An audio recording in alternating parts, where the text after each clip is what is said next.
For April the 12th, 2019, we talk about Baba Is You, the difficulty as accessibility issue, and we do a free play multiplayer. Welcome to level 281.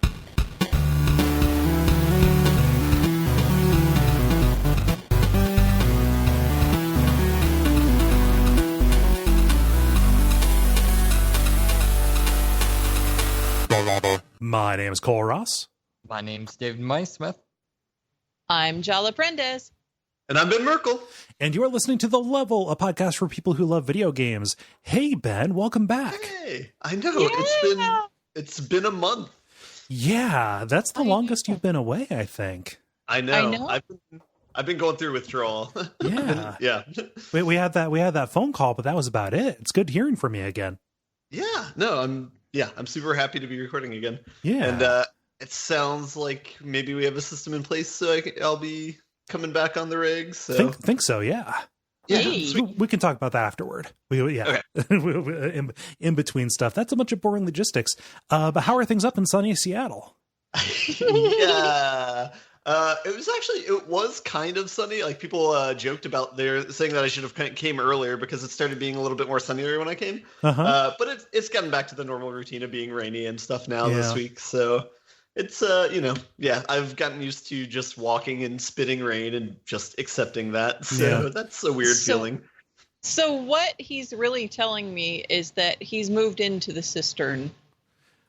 Wait, what? You just moved into the cistern that we usually throw people in when they disappear for a week or two. Oh, okay. I was going to say, I thought Dennis was hiding in there. I didn't know if there was room for two people, but... Well, apparently you must have neighboring cisterns because, it sounds like you just settled in like it's your Pokeball or something. Mm-hmm. The Oubliette Duet. Yeah. I spent 3 days looking for apartments when I first got here, which was a terrible experience because housing is it's expensive out here or whatever. And I was very sad about all that, but I finally found a spot that had a decent amount of square feet in it. And then I forgot that I don't have any stuff. So I just have kind of an empty living room with boxes. So I eventually will need to furnish that if I want to entertain people. Yeah. But, Well, one step at a time. You moved, most of the way across the country. Yeah. Yeah. Nice. Well, it's good to have you back. Any cool Seattle stories aside from just getting acclimated?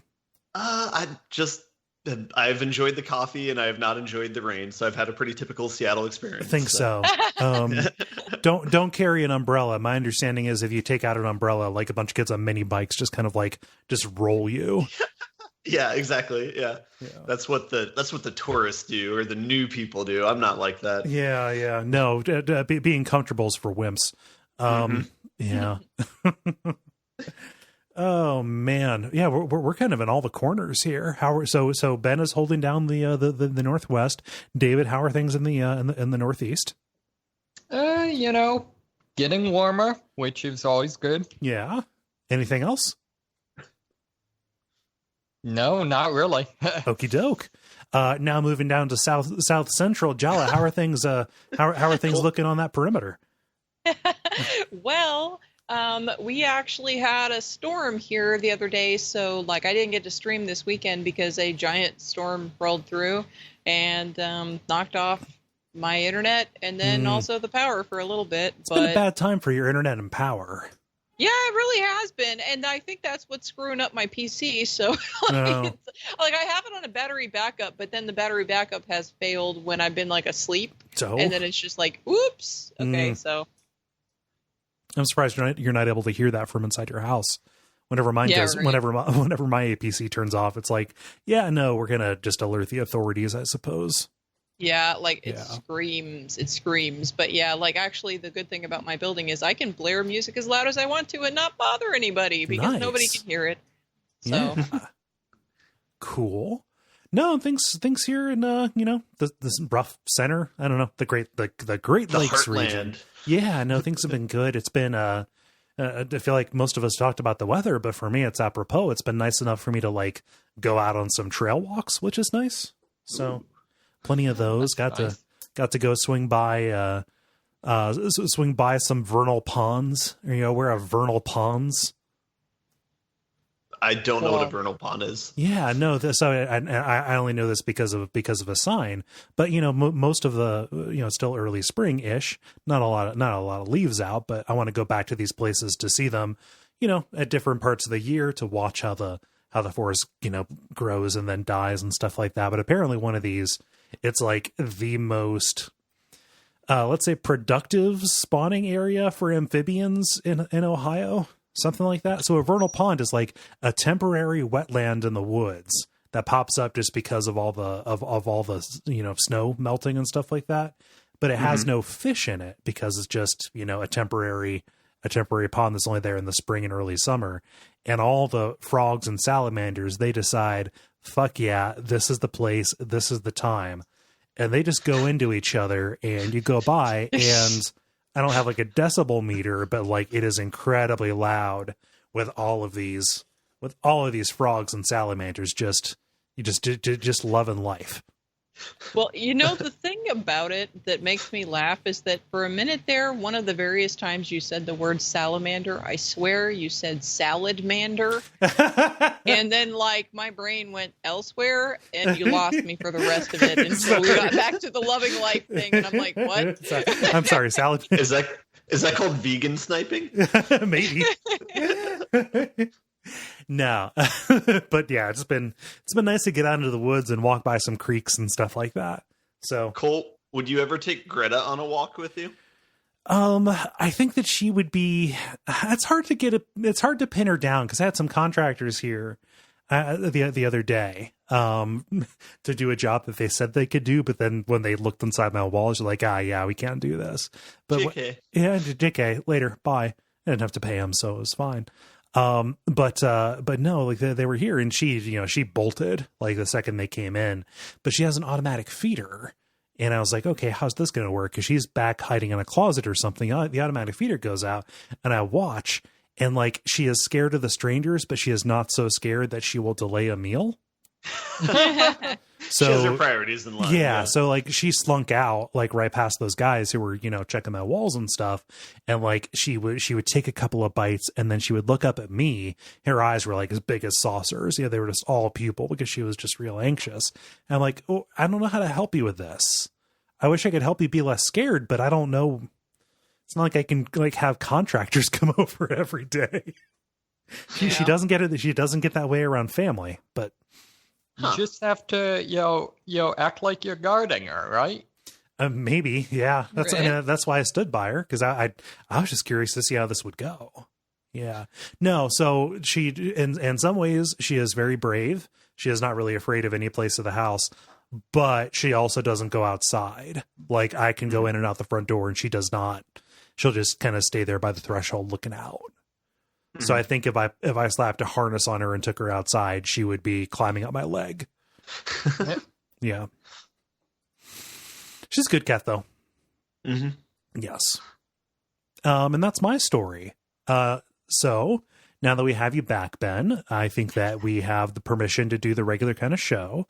Are you guys still doing random order, or are we doing yeah, we're doing the brief, the multiplayer, and grind, and by popular demand, we are doing the brief first, where we talk about things that are happening in the world of video games around us. I'm having trouble deciding which of these should go first because I just watched this sketch earlier today. David, what is going on with The Division and SNL?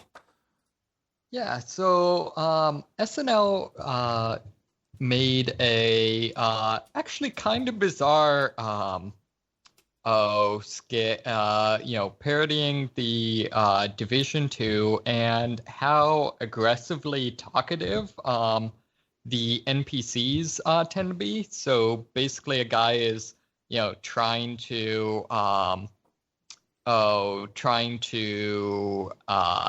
play a demo of the game and just wants to get to the combat, but is completely unable to because he's repeatedly accosted by NPCs wanting to tell him their life stories. It's like two NPCs who run the battle hub, but they don't get along, so all they do is like talk shit about each other. Dude. Exactly. And what I found kind of funny about it is, in other news, the Ubisoft has announced its most recent patch that the NPCs in the game will not bother you so much. So I mean, can you articulate how accurate this is? Because obviously this is played for laughs. It's, you know, Kit Harington, you know, talking shit about a coworker, but like, you know, you just want to get the guns, and they're like basically giving you a life story. Like how literal is that? So it being actual exposition and stuff like that is not accurate. What it more tends to be is just, you know, the NPCs are programmed to very enthusiastically greet you and like, you know, talk about, you know, what a badass you are and, you know, how much good you're doing in the world and, you know, stuff like that. And in particular, they're not really set up to stop doing that. Both if you're, you know, in a menu or, you know, going through your inventory, something like that. And also most notably, if you stand next to them, they won't just like greet you once. They'll greet you, you know, I don't know, every couple of seconds. Don't just stand there. Every time you make eye contact. Yeah, exactly. Don't just stand you there. know, they feel awkward and they've got to fill that space. But yeah, honestly, overall, I noticed this is aspect less that I noticed. I play with the more extreme closed captioning. Okay. Where like even incidental dialogue is captioned. Nice. And pretty much anywhere I am in the game, it seems I can hear the warnings for civilians not to like enter dangerous zones. So just always there. Right, which is weird because I don't think I've ever actually heard that dialogue. Huh. But it's always there on your screen.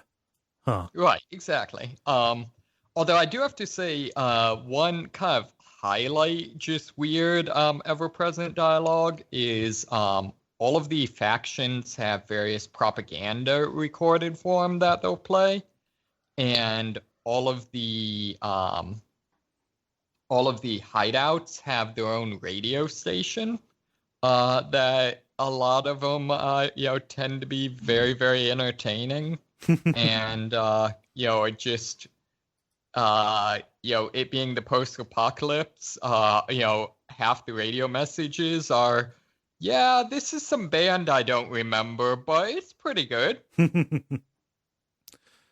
Nice. Well, it's good that they're listening to people. Too much dialogue is not a good thing. So now we need to get SNL to make fun of loot boxes? Is that the idea? Yeah, right? Yeah. I think that'd be good. If that is what we need to affect change, then go for it. Yeah. Make fun of the change you want to see in the world. Jala, your topic is a little bit bigger, so Ben and I are going to split screen this a thing happened story, but it's real cool. Ben, what's going on with LittleBigPlanet? Yeah, this is a very meta story. So somebody in LittleBigPlanet 3 made Mario Maker in a recognition of Mario Maker 2 coming out. So we got all the numbers there. Now when he says that, you may be thinking, you may hear, oh, somebody made a Mario level in LittleBigPlanet. No, somebody made Mario Maker. Yeah. This is the Mario Maker.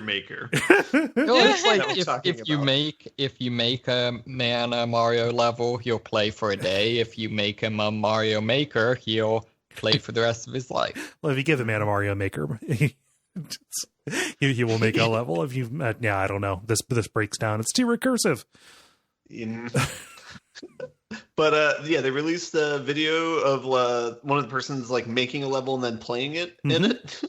Again, so they're functionally playing Mario Maker, but it's made in LittleBigPlanet. So the kind of carryover is the physics is the same as in LittleBigPlanet. Boo.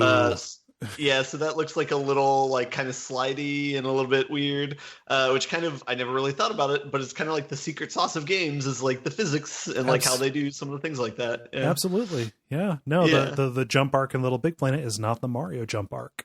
Mm-hmm. Yeah. And the other noticeable differences are like kind of like the animations of coins when you pick them up, or like the sound effects when you hit boxes are all like different and not as good. But it's still like a cool proof of concept that somebody could do this, and that somebody could do this somewhat quickly, because I think this person started on this in March, I believe. Yeah, So it was announced March 10th. Yeah. Okay. Yeah. Yeah. So that's pretty sweet. Yeah, just asking if we could, and not bothering if they should. Let's just do it. We can. I'm curious because the video doesn't show the workings of this. Like I'm just really curious about the logic. I want a walkthrough of the way this works, not so much a walkthrough of the end result, because the end result is like the least interesting part of this, I think. Mm-hmm. Yeah. Yeah, agreed. I think this is a story that Dennis would probably really enjoy, and he's the one person not here right now. I know, right? Mm-hmm. You'd say, "Oh, you'd be able to do that a lot easier in dreams." I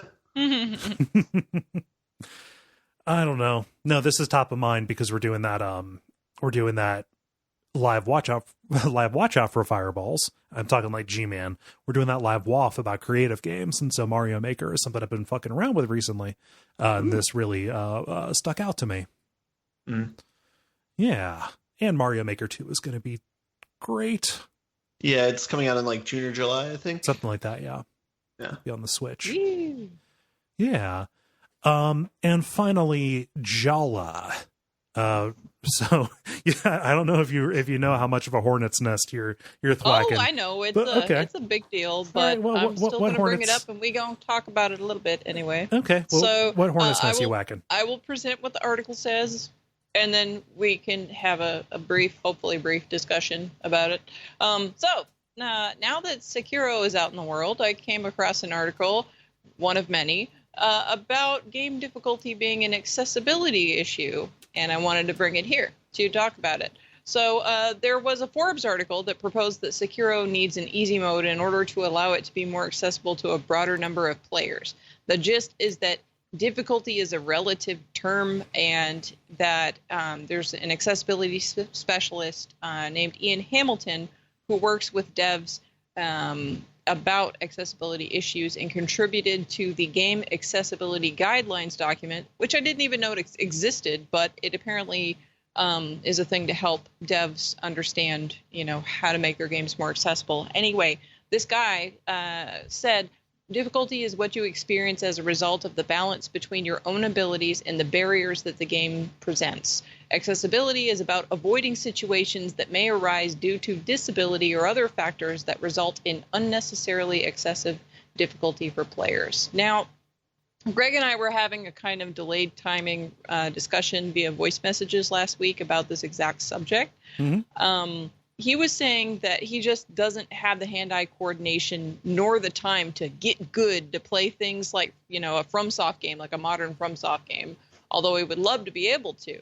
Of course, plenty of folks in the community would say, not our community, just like the community that plays this game, would say that if he wanted to, he'd invest the time and so on. And if he can't, then he just isn't going to play it. And they're right, he won't. He'll watch a streamer or a Let's Play or something, kind of like how he does with Hexcrank, because he doesn't like playing horror games. Right. So initially my thought about, this whole issue was actually I'll save my thought till later. But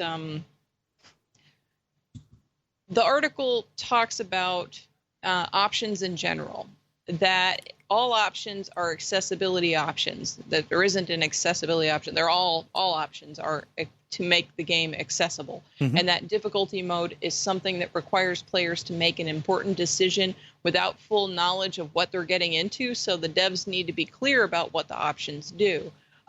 Someone having slow reaction speeds doesn't mean that they also automatically have difficulty outsmarting AI or managing ammo. Yet that's often the kind of thing that broad difficulty settings assume. And so there's some screenshots in the article which are really interesting of some good examples of difficulty settings that I think would be amazing if they were copied and made adjustable from the menu as you played the game, so you can bump it up or lower it down depending upon where you're at and how you're performing.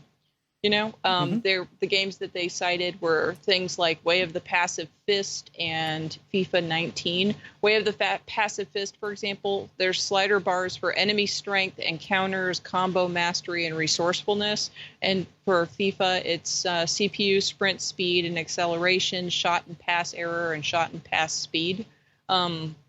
Other proposals about, you know, what they could do, like devs in general could do to address this kind of an issue, would be tweaks that are considered adjacent to difficulty by players without disabilities, like the sparring area in Sekiro, for example, where players can, you know, fight and practice and, you know, learn how to play the game without having the repercussions, you know, in the actual game itself. The article says that Sekiro is actually the most accessible of the most recent FromSoft games because it lets you run away from boss encounters and pause the game to reassign items during combat, which is not something that was in the other games, right. More recent titles, such as Dark Souls. So an article, one of the things in the article was a quote that says, accessibility isn't there to conflict with the dev's creative vision. It's there to support it by avoiding unnecessary barriers between the players and the experience you want them to have. See, I feel like what if the difficulty is part of the experience? I know, you want and that's kind of one of the things about From's MO is that that's kind of their MO. Like their steez in general from the last several years is all about that. And so like my initial thought was that no, there shouldn't be an easy mode in Sekiro because the whole premise of a FromSoft game in modern times, like they're known for being difficult. You know, that's like what makes people want to play them oftentimes in the first place. So, but when I was thinking that though, I was thinking about people like Greg who could work up to eventually go through the game if he wanted to, burn the next half year or whatever of his life trying to practice to get to the point that he could, you know.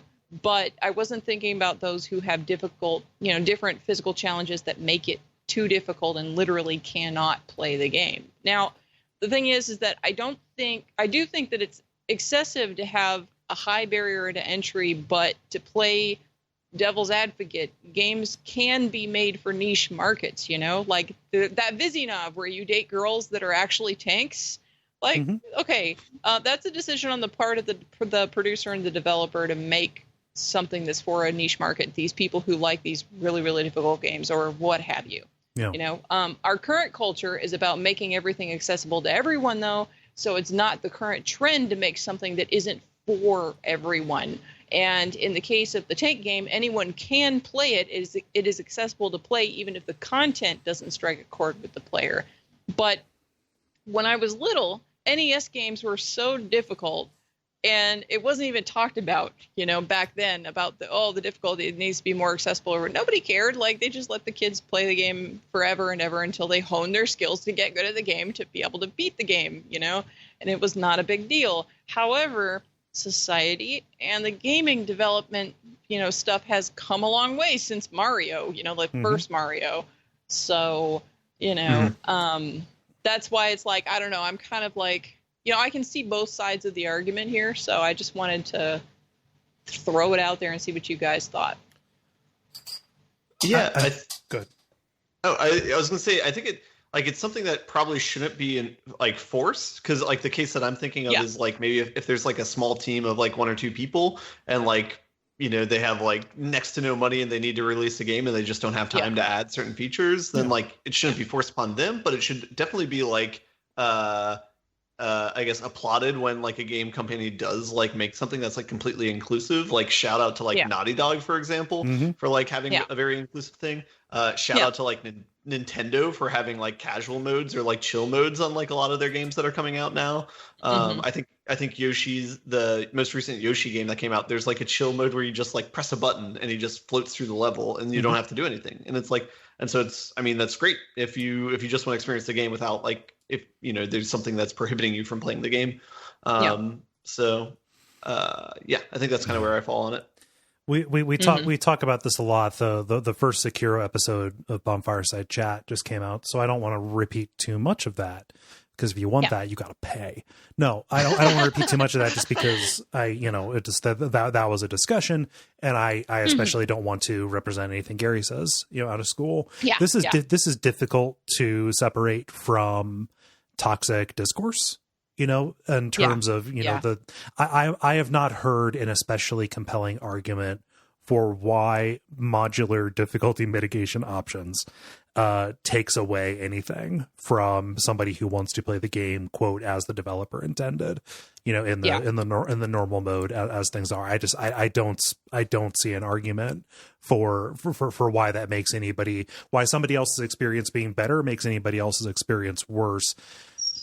I don't see an argument for that is not rooted in weird gamer identity shit that is terrible. Yeah. For me, one of the frustrating things is that there seems to be, this always happens around the release of a FromSoft game, and there seems to be just like amnesia that pops up about like, remember when we had this conversation before, and there was also the argument that like, it needs to be, an accomplishment to meet this game on its terms and all of that. Like, so now that a game is harder because FromSoft is making their games harder, and people who like these games will understand that is what came before just like not hard anymore.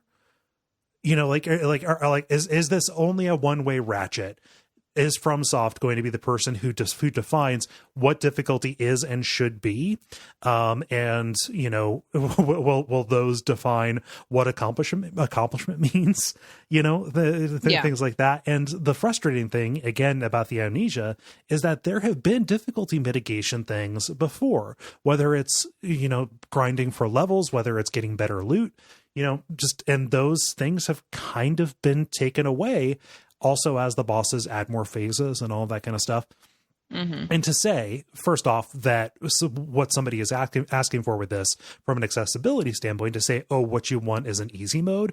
No, like they've never had an easy mode, but they've had creative ways to make certain things easier so you can get over these hills, because the walls are not universal. Dark Souls finds your weakness. What is a wall for you is not going to be a wall for somebody else. Yeah. It's been in the past, they've been able to flex so you can get over this. So like when somebody who is familiar with the Souls series is talking about Sekiro and saying, yeah, like there needs to be some kind of flexibility to this.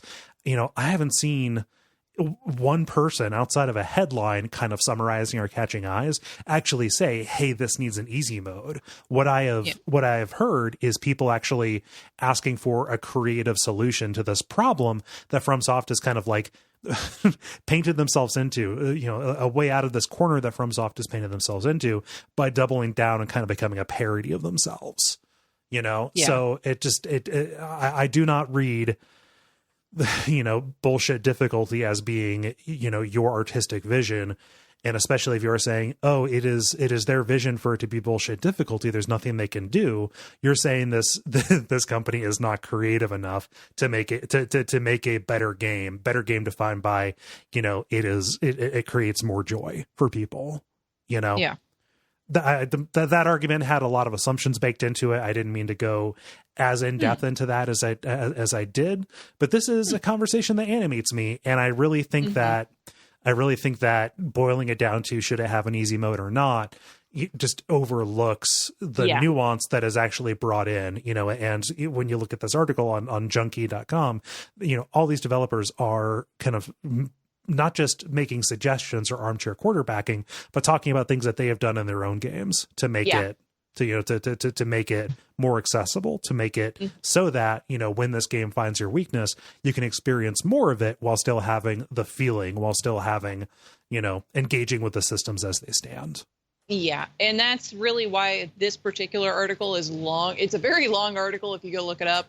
But like it is a good article because it does go into that detail and it does offer solutions that are not put an easy mode in it, you know, like easy button, you know, like it's not that kind of a thing. They're talking about, you know, parsing out even, you know, different ways of parsing it out and different ways of adding, you know, options, again, like just options in general to make it, you know, something that can reach a larger audience and can still be difficult for them, but on their own terms rather than, you know, this bar that's defined by from the way that you say. So I think where I'd tend to come down on this is, you know, I think there can be games where the difficulty of the game is part of the point, is part of the experience, the artistic whatever. And so I think taking away that difficulty would you know, undermine the game. So I think I would be opposed to, you know, something that was, you know, just explicitly, you know, making something like Dark Souls or whatever easier. However, you know, I think does the option take away from you? Say that again. What does the option take away from you? I think it does. You know, I think if the difficulty is completely optional, then it's you know, then it's not really there to begin with. But all you have to do is not change that option. Well, but I mean, you could also try to play the game blindfolded. I mean, I think there's a degree to which, you know, the difficulty has to actually be there for it to mean something. However, I do agree with what you're saying in that, you know, I think it's you know, makes sense to have ways for people to, you know, adjust the, you know, experience and have, like you said, flexibility. And I think especially, you know, I think there's a lot to be said for, you know, kind of modular difficulty controls that deal with things that are either just, you know, largely BS, you know, just the things that are not actually challenging, but just quote unquote hardcore. And then also, you know, I think it's valid to differentiate between difficulty that I guess is actually challenging versus, you know, just something, you know, that say requires, you know, top, you know, 10%, you know, reaction speed or whatever. Oh, that's all the stuff we're talking about. I don't think it necessarily is. I mean, I think that's not generally, that's not been my experience with any of the Soulsborne games, is that they require just a, you know, superhuman level of reaction speed. You know, definitely it helps, but in my experience, you know, pretty much any of it you can, you know, through a combination of, you know, improving your skills and learning the game, you can, and, you know, if you need to, just power grinding, you can, you know, figure out a way past it. But who decides what's good difficulty and what's bullshit difficulty, and why is it that the people who are saying, oh, these are too difficult, we need a way around it, why is their judgment on that not accurate, or as accurate as anybody else's interpretation? Oh, I'm not saying it is. Yeah. But also, a main thing to think about too is that you can make a game difficult, and yes, you have FromSoft games, but then you've got things like mods and walkthroughs and things like that that are out there to make it more accessible, and those are created by people who are working against those difficulty levels when there's a high barrier to entry anyway. So, like, why does it matter if it's in the game or out there in the universe somewhere? It doesn't matter. Because console. Where you're getting it. I mean, So I tend to think those generally affect different parts of the difficulty. I also think that there might be two different scopes here. Like, David, do you think like all games should have like a static difficulty, or? Oh, no. Yeah. I think, like I said, one of the reasons I haven't purchased Shakira is that I'm not interested in a From game where I can't power level. So like, I'm not even saying that in this case I don't think they're wrong about their difficulty. I'm simply saying that I don't agree that across the board things should always be made to a certain degree of easiness. I'm just saying I think there can be a point where making a game any easier would detract from the game. Yeah.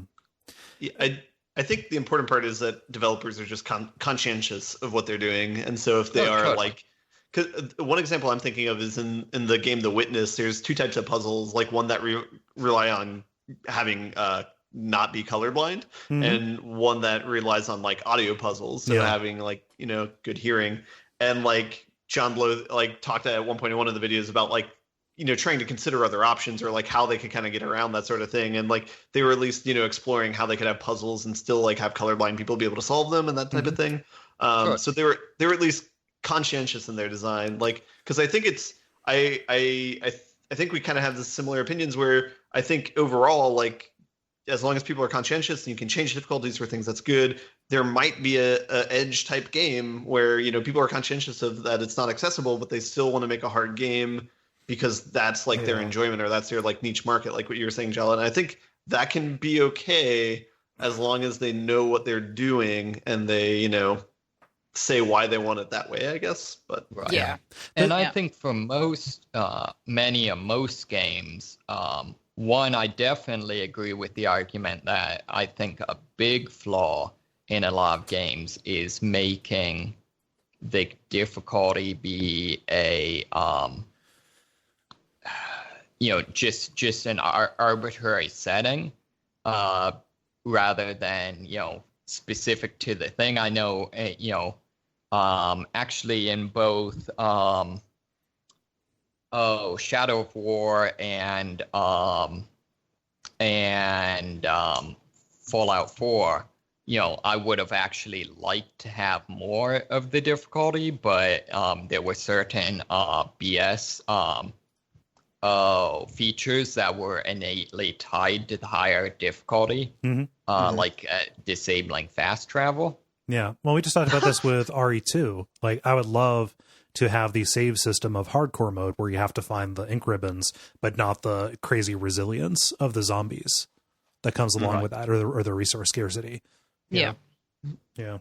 Yeah, exactly. So I think definitely, the games I really think do a good job of this are things like, was it Darkest Dungeon, where you can, I think from what I remember, dramatically change up like how it handles costs of things and stuff like that. Yeah. That's the kind of shit that I want, and that's what I'm arguing for. One little like rhetorical thing that I've even noticed us doing, but I've also seen it referred to, like talking about, they should be allowed, or like, nobody should stop them, or nobody should enforce. I want to not cede that, because I don't think anybody is arguing, even people who are on the the extreme side of there should be difficulty options. I don't think anybody is saying there should be a governmental agency that goes in and forces them to. What we're talking about is, should From be exempt from criticism about the decisions they make. And I think that's almost maybe the bigger thing is, I feel like it's super important to look at or I feel like it's almost even more valuable to look at, whether or not a given instance of difficulty is just kind of bullshit or not. Yeah. Oh yeah. Yeah. I think this isn't directly related, but something I think very strongly is that I would like to see more game reviews, particularly ones that discuss difficulty, discuss the degree to which a game actually teaches you that thing. I think a good example for the say like Dark Souls is, I think Dark Souls does a very good job of teaching you the shield mechanics, and a decent job of teaching you the dodge mechanics, but a piss poor job of teaching you the parry mechanics. Mm-hmm. And if you look at it, generally speaking, you have to have the former two to get through the game. You don't have to have the ability to parry. Yeah, up until the last boss. Be fair, I think on every Soulsborne game I've gotten, I've beaten all except for the last boss, and that's been where I've gone bored. The last bosses generally are not very good. Well, so what was that, Jala, about us not spending too much time on this? I know. Let's move on. It's a tough topic. Yeah. It really is. It is. I just wish it didn't come up around FromSoft stuff because there is a toxic element to that community. As much as I wish it wasn't so, and I would like the discussion to be cleaner, because I feel like there would be more to be gained. There would be more to be gained about understanding what difficulty actually means if it was not tied up in that. Yeah, I'm a big fan of I feel that people who not in jest use the phrase "get good," that should be an instance where assault is legal. You should at least get like a chance to spend 5 minutes alone with their car with a 9-iron. Like yeah. What were you gonna say, Ben? I was gonna say, at least games are moving in the right direction. Yeah, I don't know if people are anymore, but these games. Overall, it's kind of funny. Not I mean funny. Instances where every so often you'll see something that just didn't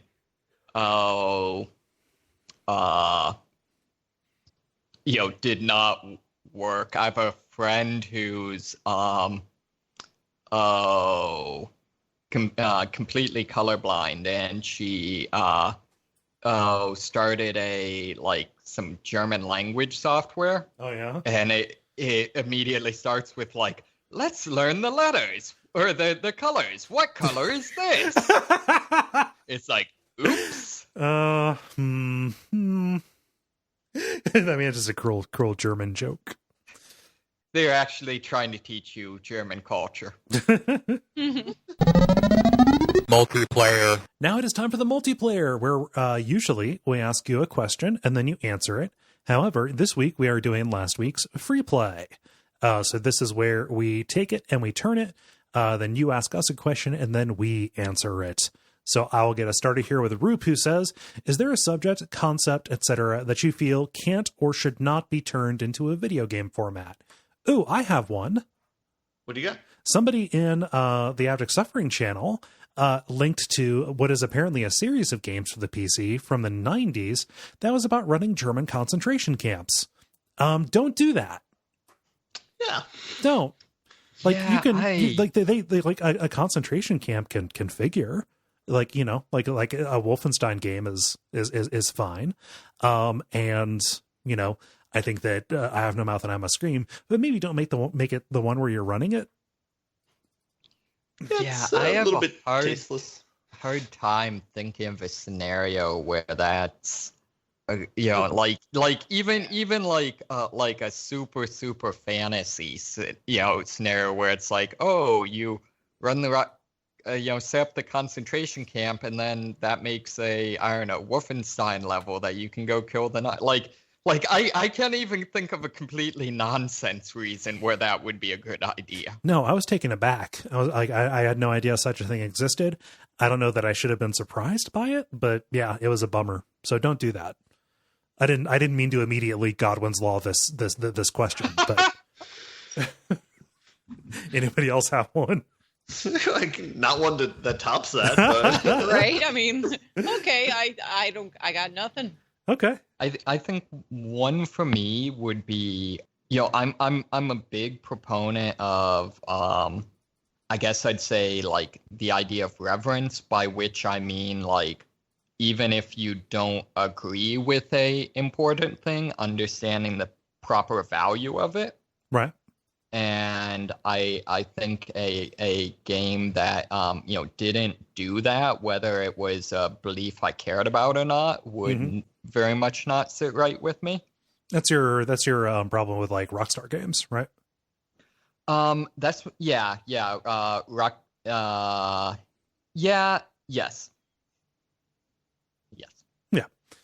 That's fine.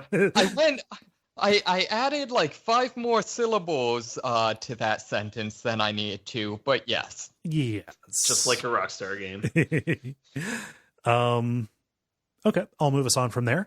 Greg says, recently the media has been publishing stories on online gaming addiction in Asian countries, such as South Korea, where people play all day without breaks and a number have died. Where do you think responsibility for this should fall on?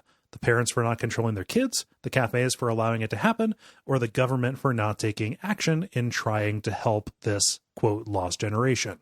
Or all of the above? That's a tricky question. I got good and bad examples, both from Wizards of the Coast with Magic the Gathering. Okay. Their Friday night Magic thing, they kind of basically limit the number of times you can play Magic a week for game stores. I think like any game store that has Magic or whatever, there's only a certain number of times they can do it a week, just to like limit the amount of times that people can play. I think that's a step in the right direction. Step in the bad direction is if you play online for Magic, you can play anytime you want, and they're not going to stop you. They don't have any restrictions placed in. You can put as much money as you want in. Has kind of like all the kind of skeezy parts of a lot of modern game design. Yeah. My inclination is, if this is happening at a business, it should be their responsibility, probably. Because they are ostensibly profiting off of this person's behavior, and in a lot of more regulated industries, there are laws where the person who served somebody an alcoholic drink before they went and crashed into somebody, in some jurisdictions is held liable. I think that possibly that is who I am inclined. If you had the ability to cut off the service and you didn't, that to me feels most of all. I do not. I think that blaming the parents, who am I to tell a parent how to raise their kid? Also, like, a lot of these are, like, it's not kids generally who are doing this based on the stories that I've read. And the government getting involved is really tricky, when it could just be, the liability falls to the proprietor. Yeah. So I think a couple of things. I think there can potentially be a difference between, I guess, like fault and responsibility. I think probably at some point, every individual is responsible for themselves, but that doesn't necessarily mean they're at fault or something. Like, or maybe vice versa, but like I think there can be those sorts of dynamics. That being said, like, I think clearly, like, we know that addiction and stuff like that is a thing, and like it's not as simple as like, oh yeah, they chose to do it.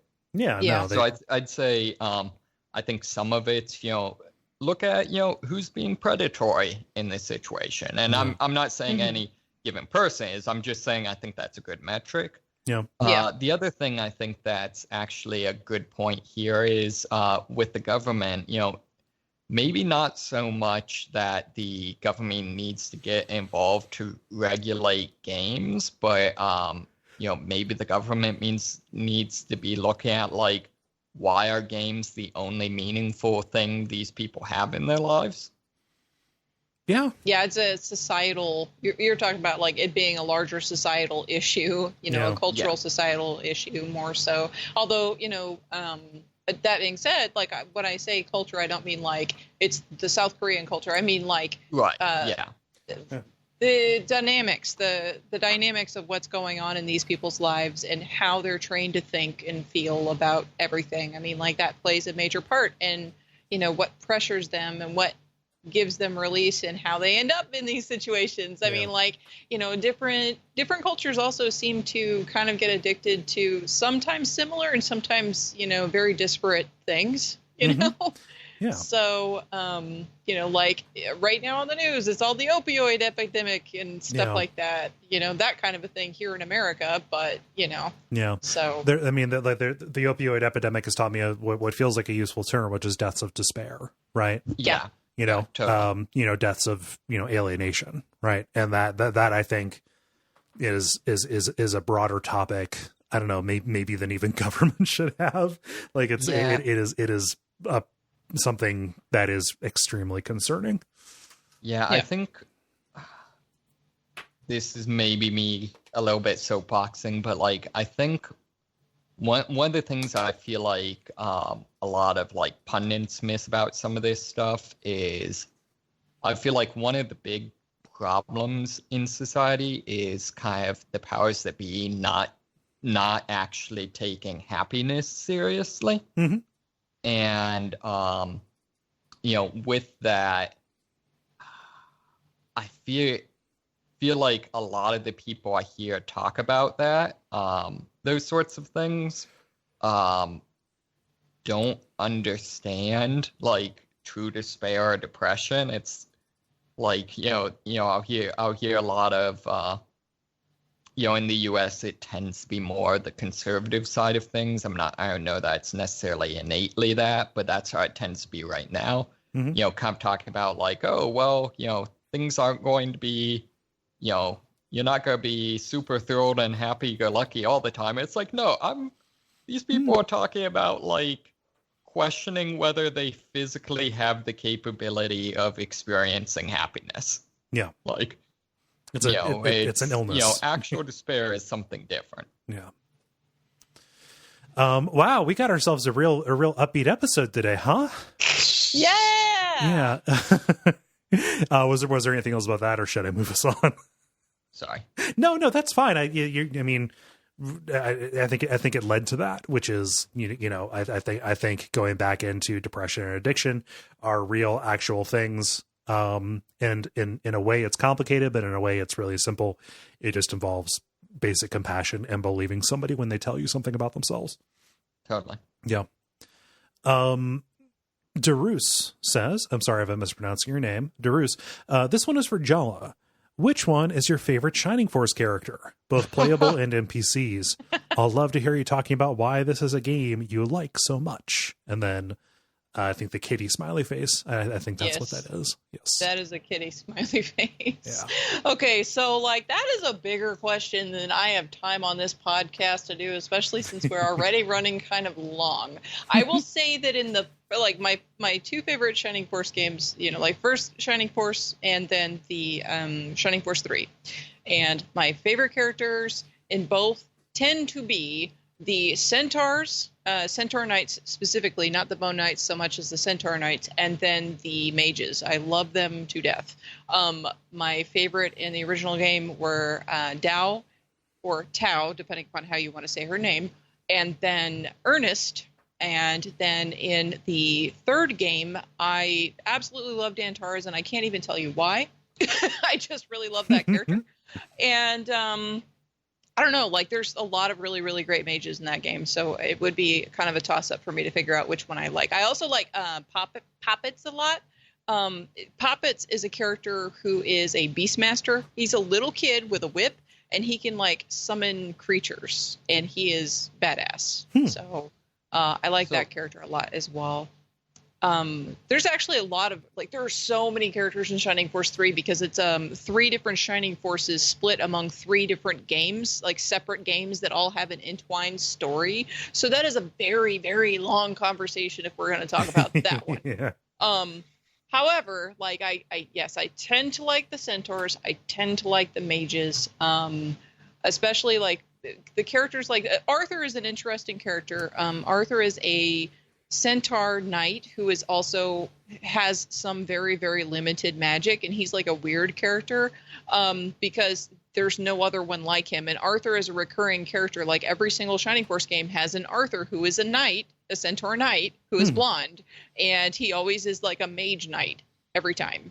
And like the unfortunate part is that his magic is not very strong, and he only like gets a little bit of it. So like I don't even know what the deal is with that, but I know that the studio that created the Shining Force games, like the people who created Shining Force love Arthur to death. Like that's their favorite character. So, you know, I think he's even in some of the other games that came before it as well, like Shining the Holy Ark. Don't quote me on that. I don't remember, but I kind of have it in my head that he showed up in some other games too. There's some crossover between other games with Shining in the title and this game, even if it's something like from the original Shining in the Darkness game, for example, the Kyantal race of deer-looking people, they come over to the Shining Force games, but I don't know if there's that much else connective tissue between that one and the Shining Force games. So anyway, you can like friend me, you know, on Facebook and like message me and we can like talk about it, you know. Yeah. So how about you do that? So I pulled up some like images of characters from Shining Force, and there is an incredibly badass looking like pigeon knight.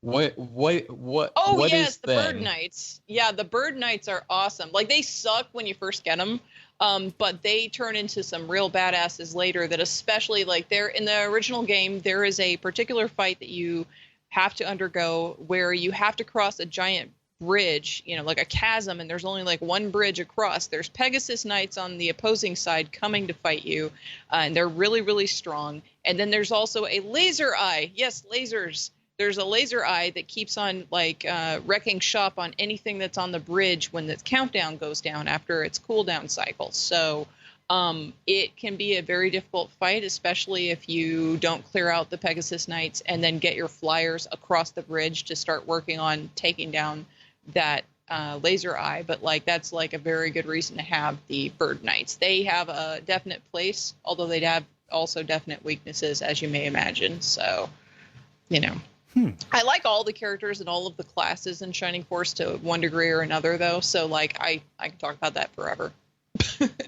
We can move on. The centaurs are hard to understand when they talk because their voice is a little hoarse.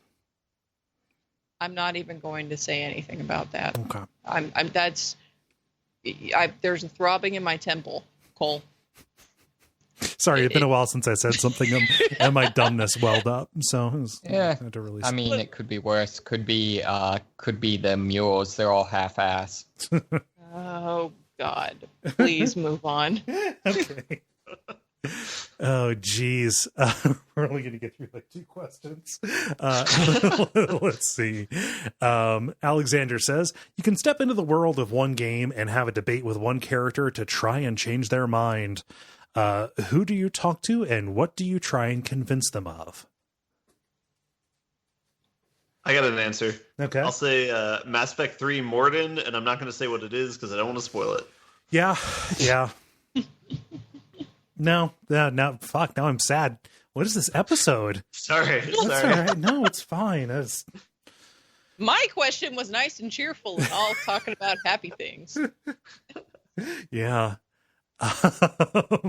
This is a tough one because like the inclination is to say, oh, like, you know, you go to a villain and say, hey, your plan's actually not going to work out that well. Like, I'm trying to think of a hero who just might as well not bother. Like go into Chrono Cross and tell Surge to you know not chill on the beach. Yeah, just kick it, because most, like a lot of JRPGs, most of the stuff that happens in that is actually his doing by accident because he's being manipulated. Yeah, just any of these where some character is doing something dumb because somebody else in the story hasn't talked to them, or they're being manipulated by the bad guy. Just basically just reach through the screen and say, "Stop acting like a dumb character in fiction." Yeah. Oh. Yeah, I can't think of a good example right now, but I think just in general, any scene where the hero has, a gun pointed at the bad guy and, like, I don't know, decides to have a talk or something, it's like, no, just pull the damn trigger. Yeah, no, at least shoot them in the leg, because that way they can't run away. Gives you time to debate whatever you're thinking about. Yeah, wing them. You don't have to hit center mass, And then you got a blood trail to go off of. Yeah, I mean, that. I know. Maybe if I could just talk to Solid Snake after he leaves Afghanistan, be like, maybe just you've done enough. Yeah, no, dude, just chill, buddy. Yeah. Let's see. Did you have one, Jala, or do you want me to go on? Yes, I have one. Did you just skip it over me for no reason? Dude. Okay, so I put it to you. It was a hard question. All right, so I've got a couple of answers. One is very, very easy, and it's for the one person in the world that listens to the show and has played by Poddle. I would save Poddle's life. And then also, wait, what? A Poddle is a little kid archer in the game Vi, which is a game that was on the Sega CD, and a few people played it.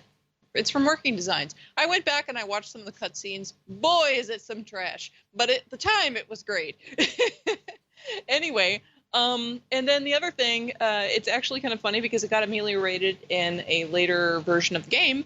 The original Lunar game, when you leave from your continent to set off on your quest to become a Dragon Master, you leave your love Luna behind, because Luna is like, I've got to stay here and take care of, your parents who also raised me, because, I'm sort of like your sister, but also your girlfriend, because that's not weird at all.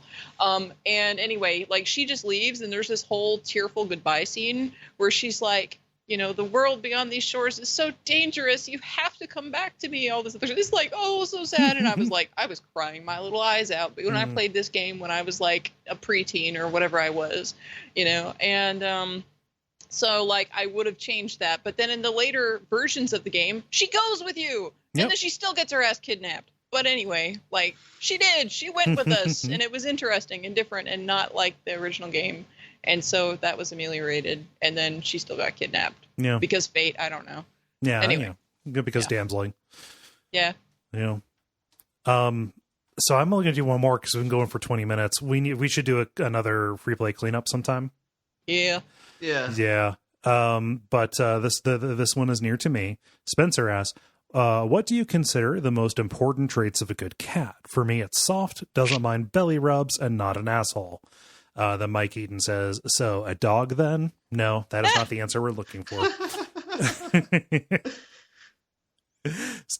Traits in a good cat. Kole, you're the cat owner. You should start. Well, we've only had cats. Okay, let me explain something about cats and Jala. Mm-hmm. We've only had cats a couple of times, mostly because my dad has always had a dog. We've also always had birds.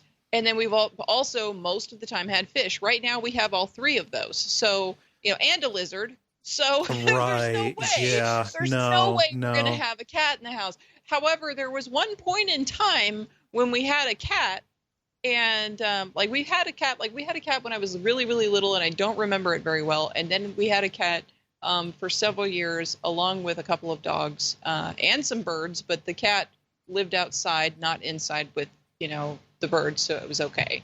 But that cat, I don't know. Ninja was cool because he was super laid back. Like, he was a big, fluffy black cat that had bright green eyes, and he was so chill.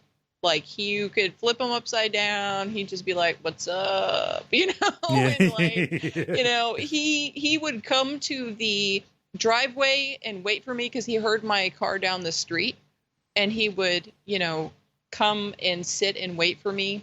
And then, like, when I was getting home from school, he would sit and wait at the bus stop and then walk me home.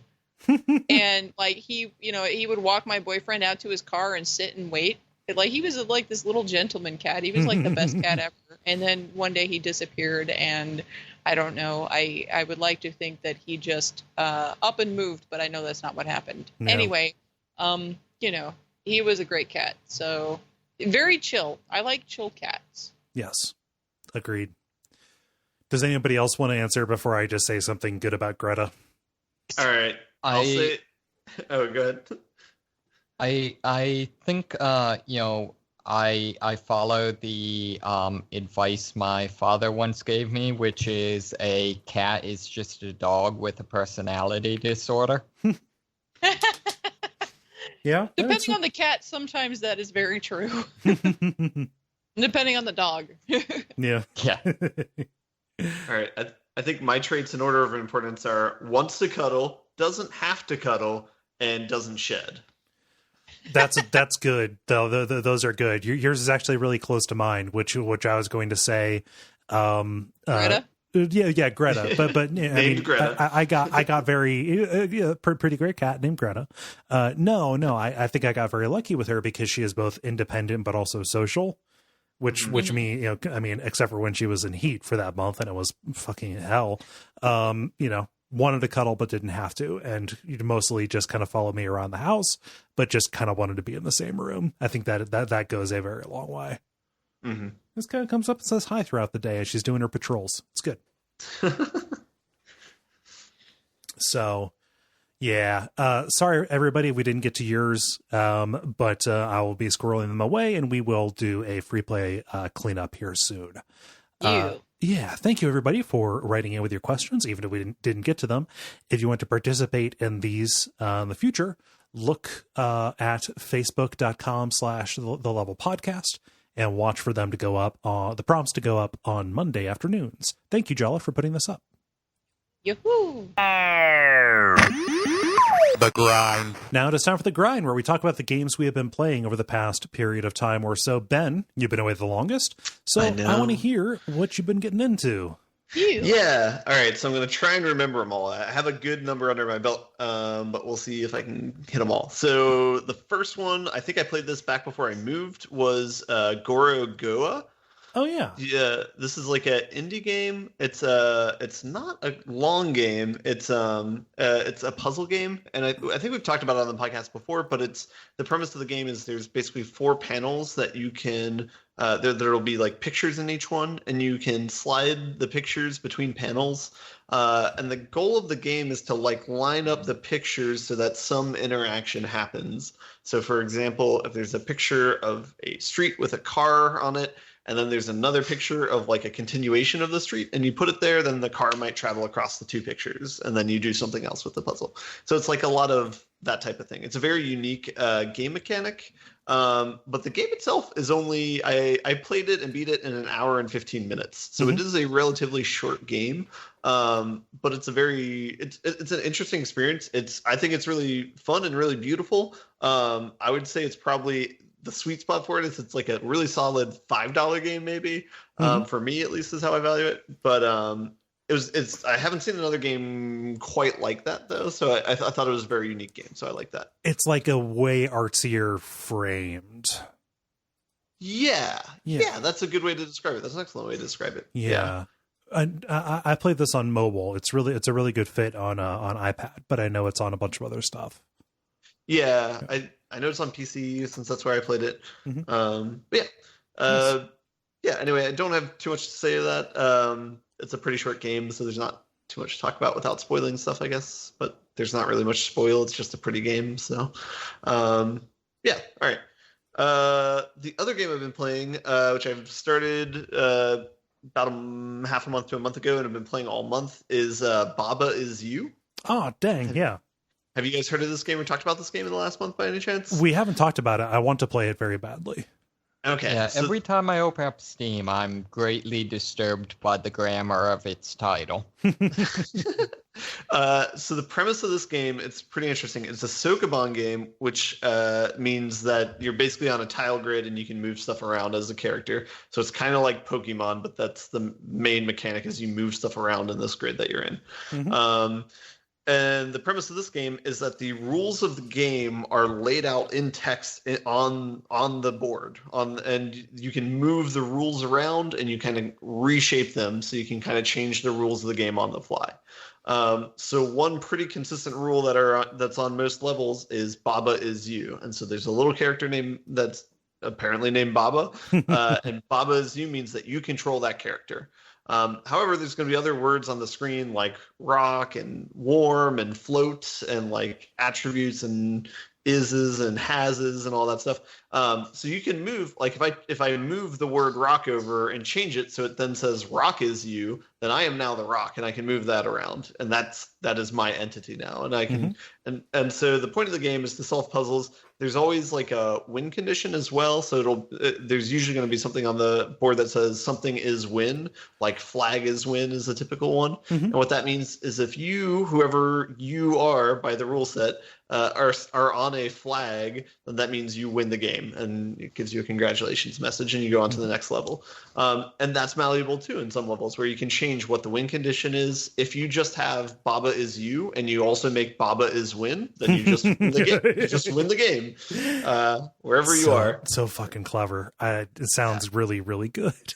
Yeah, and I thought the premise was really cool, so I added this on my wish list a while ago, but it's really nice to see that a lot of the levels are really well designed as well. Where a lot of the levels, there's like a very clever trick that you have to figure out in order to beat it, and it's usually like really satisfying. That said, I'm stuck on like a lot of puzzles. There's probably, I would say, like, I don't know, 8 to 10 puzzles that I'm just stuck on right now. Because there's basically different worlds that you can explore.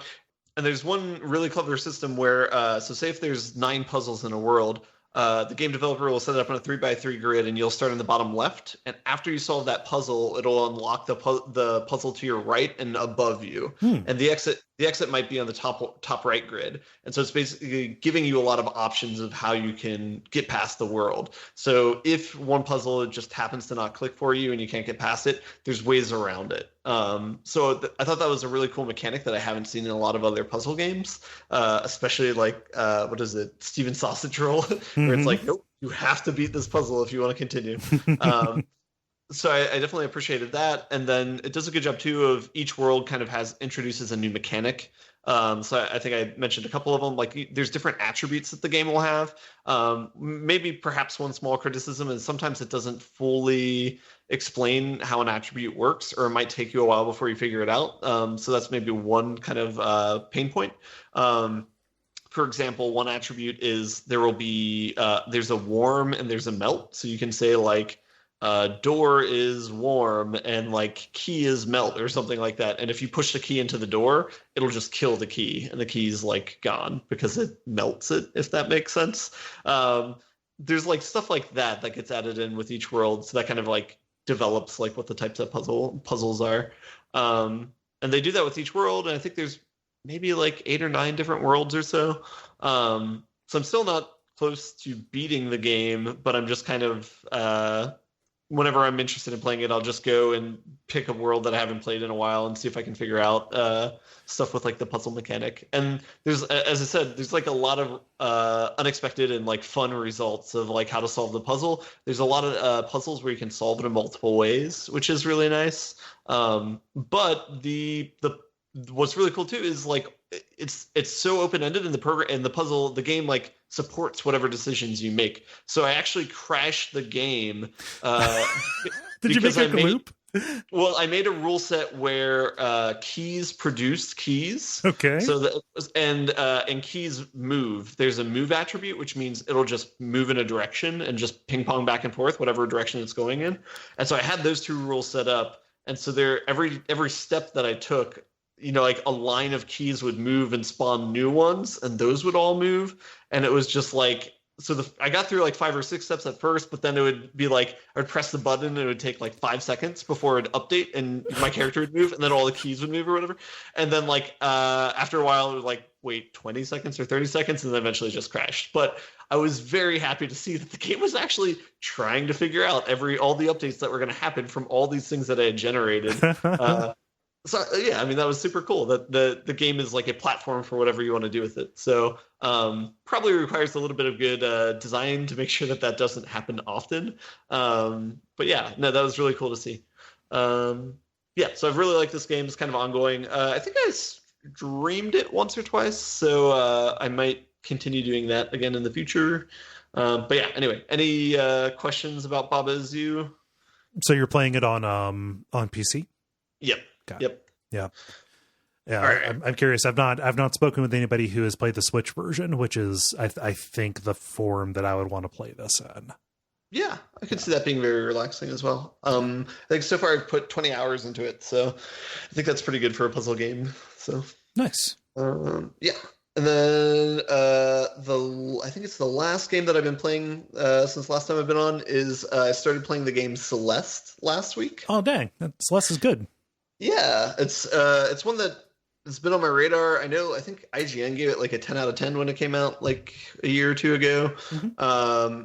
So I thought I'd try it eventually. Yeah, I guess it's a little bit different than I expected. It's mostly like a platformer. I thought of it earlier in the podcast when we were talking about game difficulty. They use this as a good example of a game, how they handle difficulty, because you can change the game speed, mm-hmm. and you can kind of add different number of jumps that you want, if that is if that's something you want to do. Mm-hmm. I thought that's like kind of a good way to handle difficulty in that game. Yeah, it's pretty twitchy. It's nice that a lot of times so the way it works is it's a platformer. So it's similar to like Mario, but the controls are a lot more complicated, I guess, or there's a lot more complexity that's derived from the controls that they add. You can hang on walls and you can climb on walls, similar to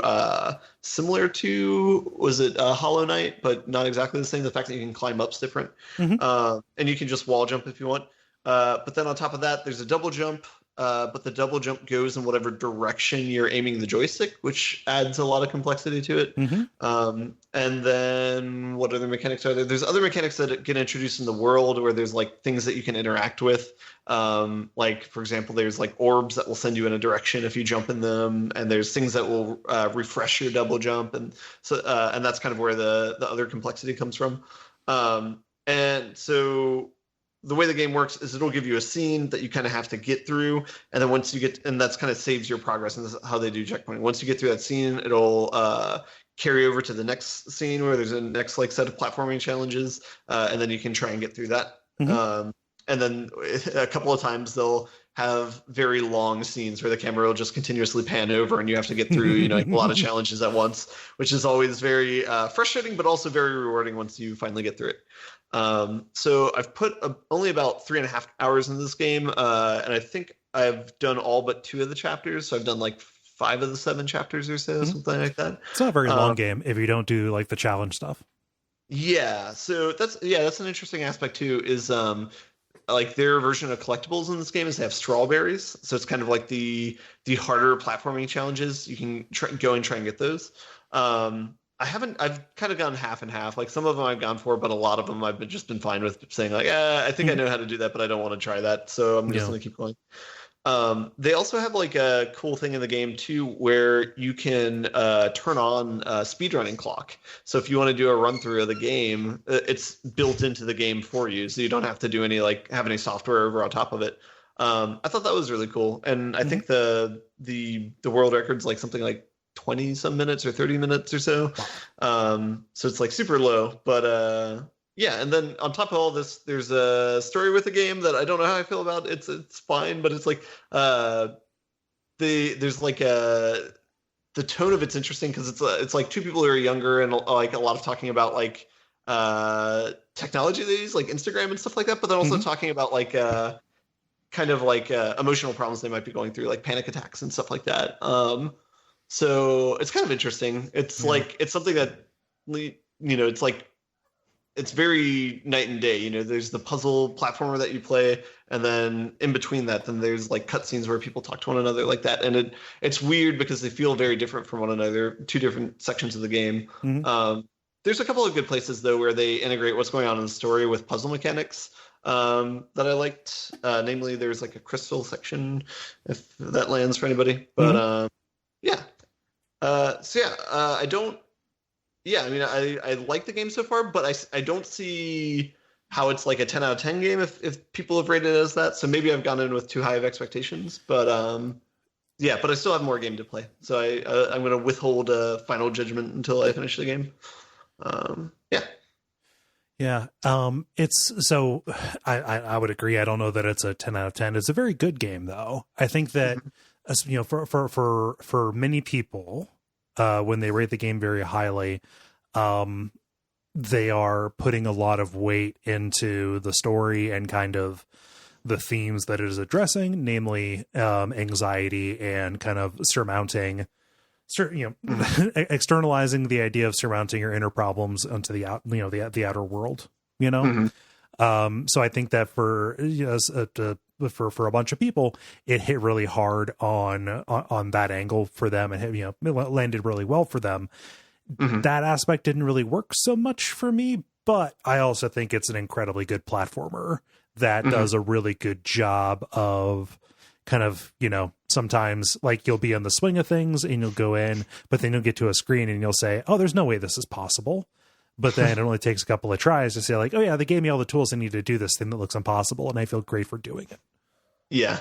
And the music is really good, by the way. I know that said a lot about indie games, but there's some like upbeat parts that are like great.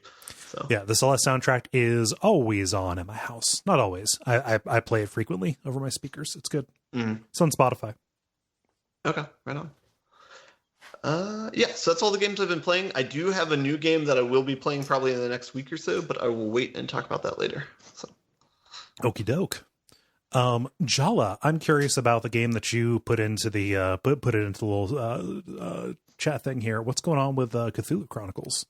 Well, before I talk about that, I have to talk about something I didn't get to talk about in the pre bantering section. Okay. So when I was away, the reason I wasn't on the last week was because I was trying to fix my office, which is where I record and work and train and live. I live in my office all the time.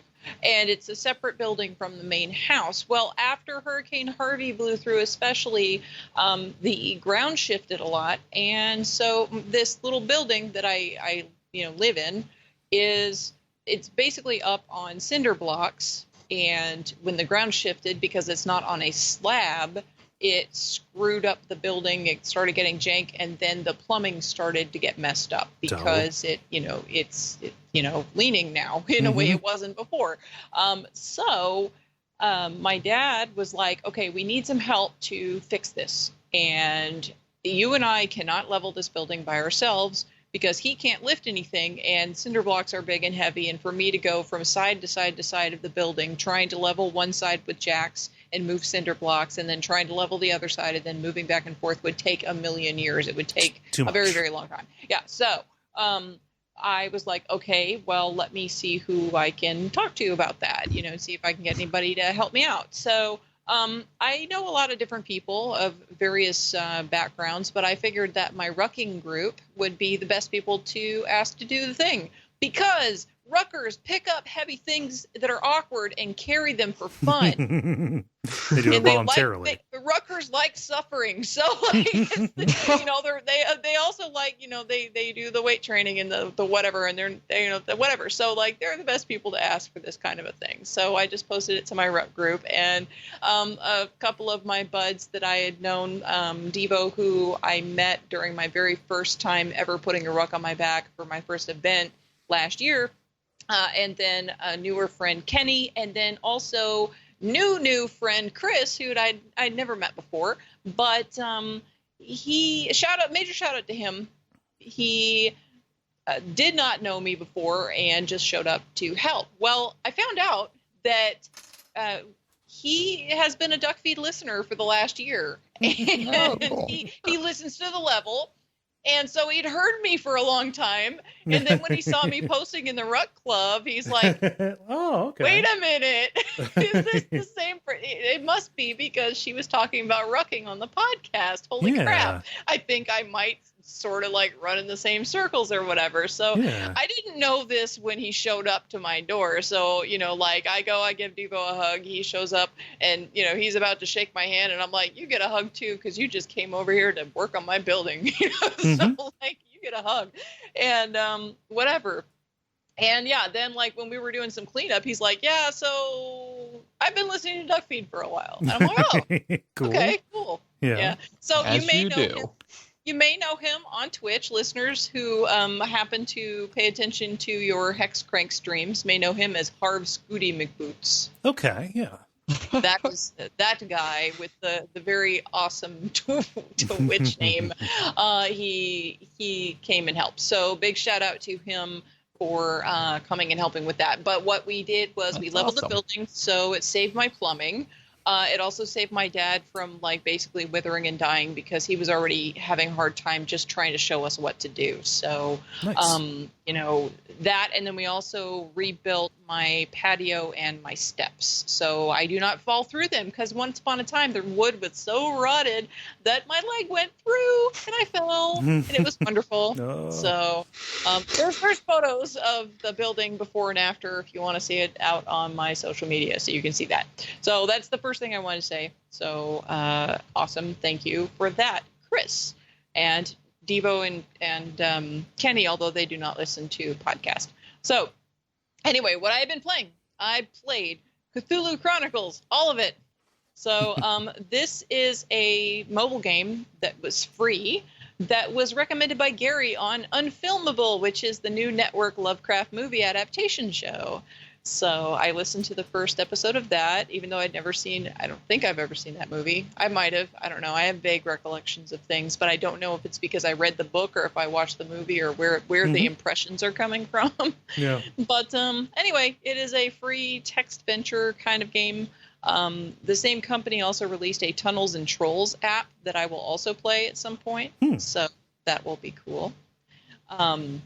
But anyway, so in this game, it's basically a text venture because although it has the trappings of an RPG that you sit down and play, you've got stats and everything like intelligence stat, a health stat, and all this that that are affected by what's going on by your decisions during the game. And there are quote unquote roles where basically there's a circular thing that spins around.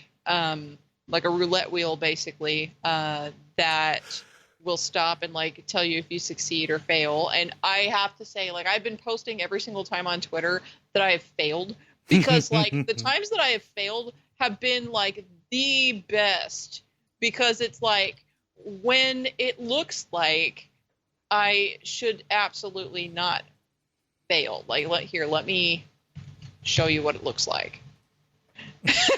Like failing an intelligence check and there's like a sliver and motherfucker, it's a normal check.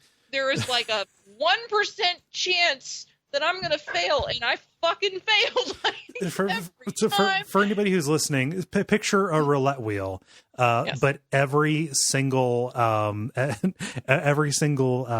on the roulette wheel except for, I don't know, let's say that green infinity symbol or whatever it is success, and the green infinity symbol is failure. Jala landed on that one thing. Like it is such a small sliver of the actual wheel. Yeah, and it continues. Like, oh, and then you've got to see this one. This one's my absolute favorite because I was like right at the very, very edge of an athleticism check where it's like right on the in between part, and I failed so many times, and it's like stupid. It's stupid funny every time it happened. Wait a minute. So, did you edit the decals onto this? Like, yes, critical fail. Okay, guess who rolled a 1? Yeah, guess who rolled a 1? Yeah. Like I rolled a 1 several times during my time with this game. Yeah. So anyway, like basically you make your decisions and everything, and you don't get to roll the dice. You get to push the button, and then it automatically does this, and it randomizes whether or not you do it or not. Apparently it randomizes to my detriment quite often. Yeah. But it's well written. It's fun. It's free for 3 attempts a day, and so what that means is, like, if you play the first chapter, there's 9 chapters total. So if you play the first chapter and you die, you can use all 3 of your plays trying to get through that first one if you want. And then if you want to keep, going after it, and you don't have patience to wait until, the next day when it refreshes and you get 3 more credits, then you can actually purchase them through the app. But there's no reason why you can't just set it down and wait and come back to it the next day. Right. Like, usually for me, like, I don't want to sit and play a text venture kind of game for that long anyway. So, like, depending upon how well my current run is, and if I've rolled a 1, if they're doing like apparently an athleticism, sanity, or intelligence check, that I'm just screwed on, like, unless it's that situation. Like today I played on 1 credit for like an hour and a half trying to finish up the game. And so I was like in one episode for a very, very long time, just working through and, finishing it up. So, I mean, like, you get some good playtime out of it for free. But the different characters that you can choose have different stats and different sort of backstories. I mean, the stories don't appear to be changed very drastically at all by what character you select. It's just basically, like some chapters, once you become familiar, like if you failed it, for example, then you know what kind of checks are being performed. You can kind of guess which character would be better at that particular chapter, Like, if there's a lot of athleticism checks, then you want to play like one of the more physically active ones, not the librarian, like that. So yeah. And don't quote me. I do not remember who I was playing at the time of the sanity or the athleticism checks, but the intelligence check, I was actually playing the antiquarian, who is very intelligent, and I still failed. So, like, whatever. I picked the best character for that particular scenario with the strongest stat in that particular thing, and still fucked it up somehow. So anyway, but yeah, it's enjoyable. I played through the entire thing. It's basically the entire 9 chapters all tied together. They go in sequence, and they are one RPG, like one, session or one, arc of a story that you would play in a sit-down RPG. So that's why, like, I enjoyed it. I'm definitely going to try out their Tunnels and Trolls version and see what that's like. Nice. So, yeah. Cthulhu Chronicles. I intended to play this, and I'm positive that there is a tab of this open on my computer somewhere, and I just haven't gotten back to it. Probably. I wanted to jump on it because I was like, ooh, guess what? Yeah, that sounds... I know Cole's going to play this, and I know he's not going to get to it right now, so I'm going to get to it before he does. Yeah. Just whooped. Yep. Nice. So. And also, I mean, it sounds like extremely your jam, but with, you liking sorcery and stuff. Well, and then too, it is my jam. It's been a while since I played a text venture or a Vizinob because I've been in JRPG land, and then I don't know, I detoured into whatever I've been doing lately, and then I've just been really, really busy. So, like, playing a game on my phone has been nice, and it's like a laid back form, which is nice because I've been doing a lot of stuff. So yeah, nice. It's cool. That's all I got. Not bad. David, how about you? Yeah, so I've been grinding on the Division pretty hard. Okay. So let's see here. I now am to the point I'm level 28 out of 30.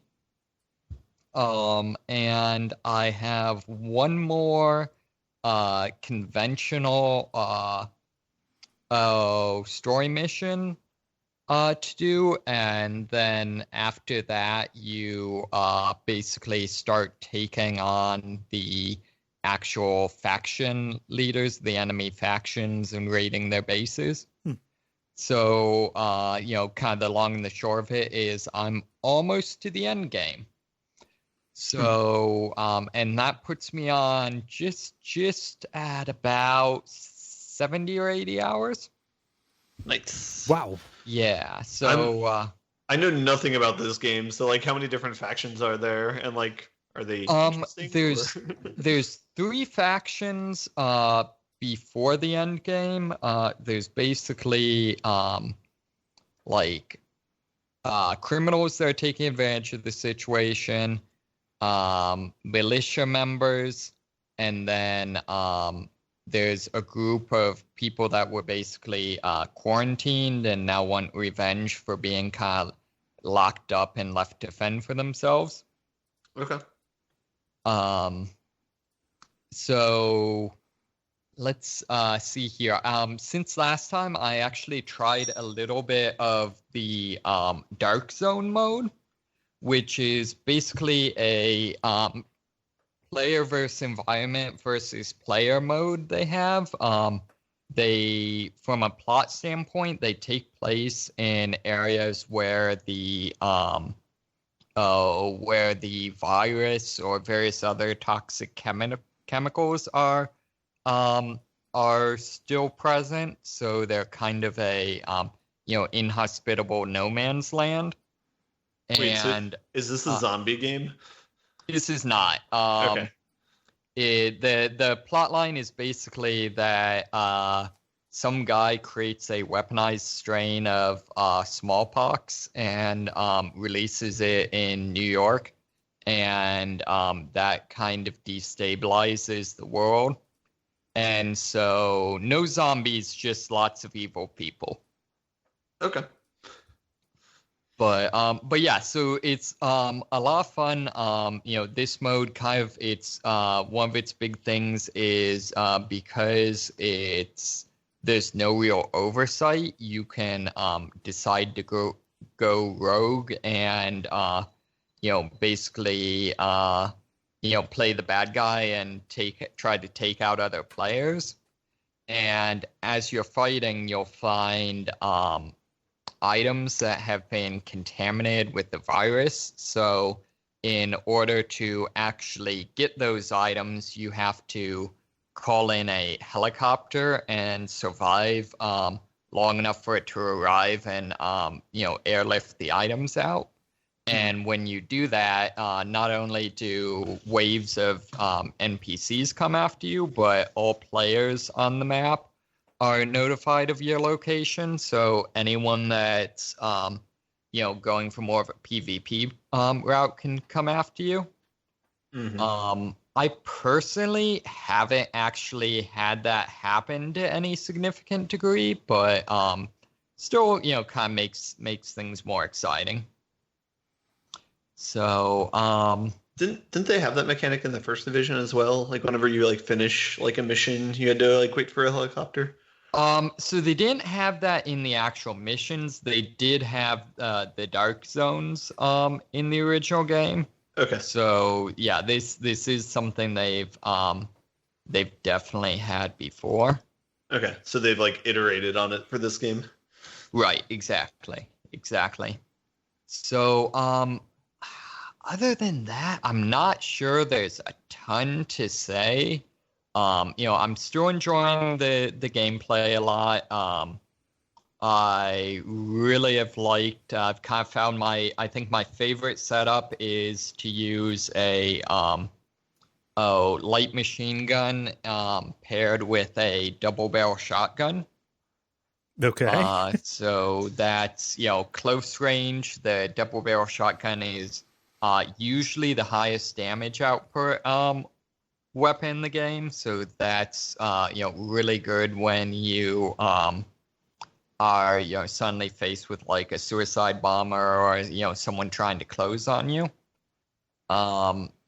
Whereas the machine guns, in addition to having a lot of ammo, they naturally are better at suppressive fire, so you can force enemies to go into cover for a couple of seconds so that you can move to a new location. So, yeah, and then I recently found actually a sawed-off shotgun that I can use in my pistol slot. So I've been kind of messing around with that. So, not sure a whole lot to say. This is kind of the general, just kind of game that gives you a lot to, grind on and shoot at things. So, I mean, for 60 or 70 hours, like you said, yeah. Yep. Yeah. Do you see yourself as this the kind of game where like you would, re-roll or start a new character and roll with a different faction, or do you feel like you're kind of done with this once you hit the cap? So there's not really different factions. Once you hit the cap, you actually get the ability to actually have a class. So you basically have the option between playing a sniper, a demolition person, or kind of an all-around survivalist. Mm-hmm. What I'm hoping is, they definitely are, angling towards it being kind of a Destiny sort of thing where they're, regularly releasing both expansions and updates. So they actually just released their first content date last week, which releases the final faction base for the endgame faction, and then also releases some new unlockables that are cosmetic items that you can have a month to unlock. So a little bit like the battle pass type of idea, although no explicit battle pass, but right. So yeah, so I'm hoping that keeps it fresh. Yeah, here's hoping. Cool. You played anything else? Nope, that's it. Cool. I don't have very much. So I streamed, I did a weird thing this past weekend with my streams. Instead of starting a new game, I did horror levels and non-horror games. So on Friday, I did the Shellbridge Cradle level of Thief Deadly Shadows. And then on Saturday, I did the Ocean House Hotel in Vampire the Masquerade Bloodlines. And you can hear I remember that creeping the hell out of me. What were you going to say, Jala? Well, as best you could, you had to cut that one short. Kind of. So I got through the hotel just fine. Yeah. It was it was like turning in the mission that didn't work out. Yeah. So it ended up being a short episode, mostly because I forgot how short the Ocean House Hotel was. But yeah, those are both good games. It is really hard, specifically with Thief, getting back into that game because I constantly forget that Shellbridge Cradle, for as good of a level as it is the next to last mission. And so it is incredibly demanding. And it's been, a little bit under 4 years since I played that game. So that was interesting. Now, I thought, didn't they though go with the thing where if you really want to, you can just kill your ways through the levels, or is that not the case? Specifically in Shellbridge Cradle, so the enemies there are undead. So they're incredibly tough if you don't have the right kind of weapons, which of course I didn't because I forgot about the mechanics of the game. And then the second part of the mission, you're actually in the past, like you've broadcast yourself back to the memory of the building. It's a super weird level. And the guards are replaced by these shades, and if the shades touch you, then it's basically instant death. So that's a bummer. Yeah, that instant death does tend to ruin your day. So I'm told. Yeah. So wait, who told you this? one of the shades. Okay. Yeah. So that was fun and that was interesting, and I was happy to be able to show these levels to people who otherwise would not have been able to take a throw at them. Are you gonna continue on and do more levels like that? No, I think I'm gonna start up a new game after this next weekend. I'm not gonna be streaming this weekend because of Milwaukee. But yeah, It was neat. However, like finding saves and then also patching these 2 games from 2004 to work on a 2018 system and also stream them. And it was a little bit more than I realized I was biting off. Yeah. Yeah. I get that. So, additionally, I've continued playing Satisfactory. Oh, yeah. I didn't hear about this. Okay. Yeah, I talked about Satisfactory last week. Satisfactory is incredibly good. Yeah, I've seen some of it on Twitch. Yeah. Yeah. So I'm to the point where I've kind of hit the limit of what's currently available in early access, but my factory is a raggedy ass dishcloth and I need to straighten it out and get my shit together and actually start, streamlining it. And I've not really explored any of the map really. So are you saying that your factory is not satisfactory? Yes, I am saying that. So I've been having fun kind of in between Sekiro attempts, going in and just kind of tending to my garden. And by garden, I mean the bit of metastasizing industrialization on this natural world that is spreading across the horizon like a gray blanket. Yeah. What so I guess it's in early access. Does the version of it have like an end game or something you're shooting for, or is it just like a sandbox right now? There is a progression. Okay. Basically there's a tier system. So one of your early goals is to get enough materials to build a space elevator, because ostensibly you've been sent here to harness a bunch of resources to send back up to your corporation.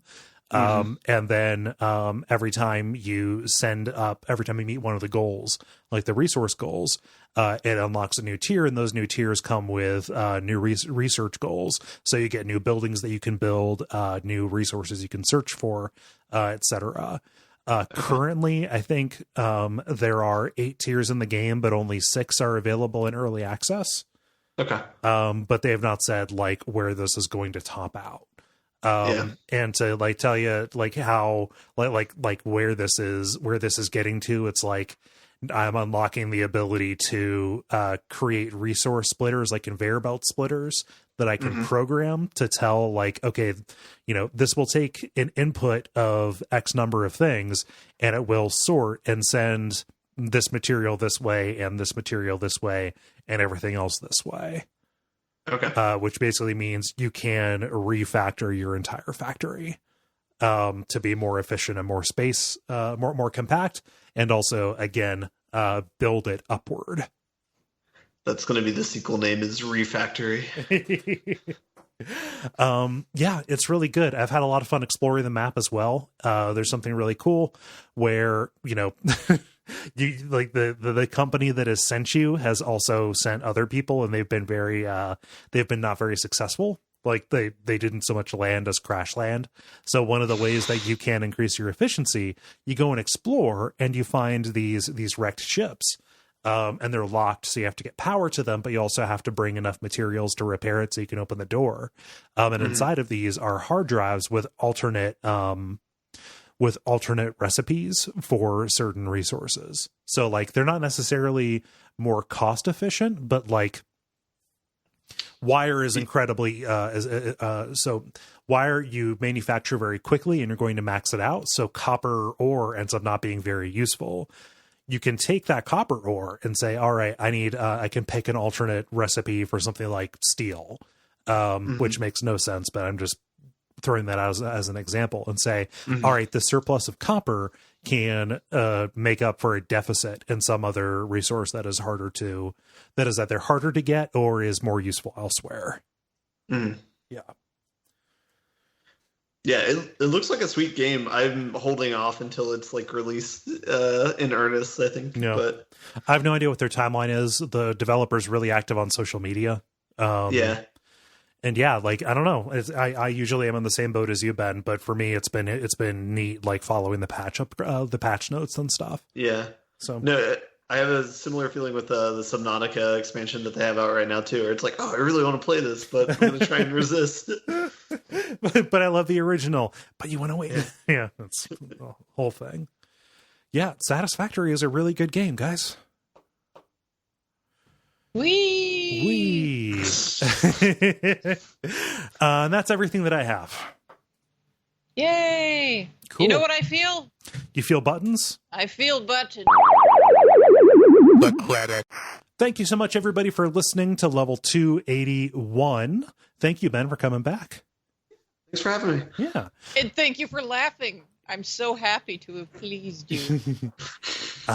Yeah. So if you're listening to this and you are in the upper Midwest, we are going to be in Milwaukee. By we, I mean me. I'm sorry that I excluded you with my language. No, I'm going to be in Milwaukee along with Gary.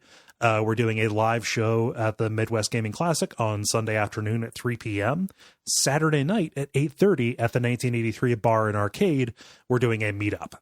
So we're going to be spreading the word on social media. It will be a good time. And I just looked at the weather. It does not appear that there is going to be a blizzard this year as there was last year. So otherwise, you know what you can do for this show: ratings, reviews. People have been killing it on the Patreon recently. So happy for that. But most of all, please come back next week. Am I forgetting anything? No. No. Greta. But I got something.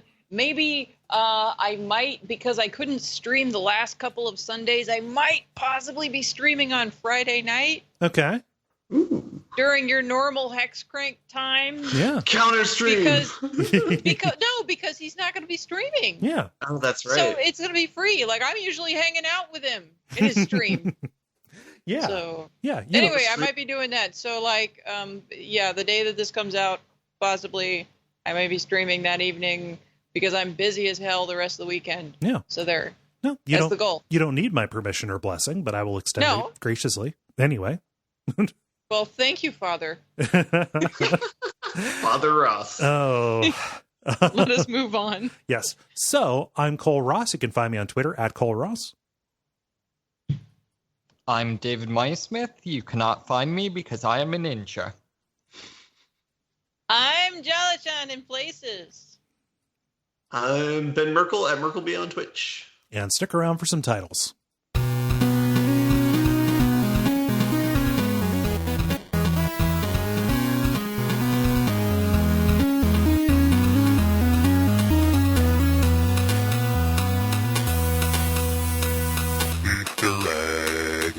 Who's got titles?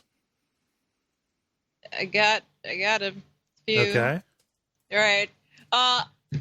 Oubliette Duet. And then Instant Death Ruins Your Day. Okay. And Refactory. So I also had Refactory. Okay.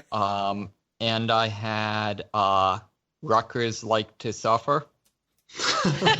That's a bumper sticker. That's pretty great. All right. Ben? I had Vegan Sniping. I had The Artistic Whatever. And I just added in Father Ross. And then I realized I hadn't written any down, so I just wrote one that I said, A Great Carpet to the Horizon. I think Refactory wins it by votes. How do you all feel about that? I don't know that it was the funniest title, though. Yeah, I like Vegan Sniping. Vegan Sniping made me laugh. I can get behind Vegan Sniping. The problem is that we all... there is a vegan sniper, Damien Mander, who helps fight poaching in Africa. Huh. And empowering local women and makes them rangers. Nice. There, factoid of the day. Hmm. Anyway, I don't know. Everybody laughed at a different thing, though. But okay, whatever. It's fine. I don't care. I have no emotional investment in this. What was there one that you wanted to advance as? I said I have no emotional investment in the titles for today. It's fine. Okay. As long as it's not Refactory, because as much as I wrote it down at the same time, it's not my favorite title. Okay. So what is your favorite title? I don't have one, but it's not that. Whatever it is, it's not that. Tell you what, I'm just going to make it Oubliette Duet. Oh, he just just came out of left field with that. Oh Yeah. no. We laughed at that. I'm going to I'm King Solomoning this. So You're gonna cut it in half. well, no, Yes, like Father Us. I made a snap decision, kind of just to make the decision, but also to see if somebody stepped out and use that to make their case for the one they really wanted. So it's going to be Oubliette Duet. Okay. I don't care as long as it's not refactory. Cool. All right. Well, everybody have a good week. Yeah, you too. Enjoy Milwaukee. I will try. Say hi to everybody. I will. I would say give everybody hugs, but I that's not going to happen. Yeah. That would be me. I would be giving everybody hugs, and then I would come home with con cooties. Yep. I'm waving at my microphone right now. And Yeah. so, yeah. It was so good to have you back, Ben. Yeah.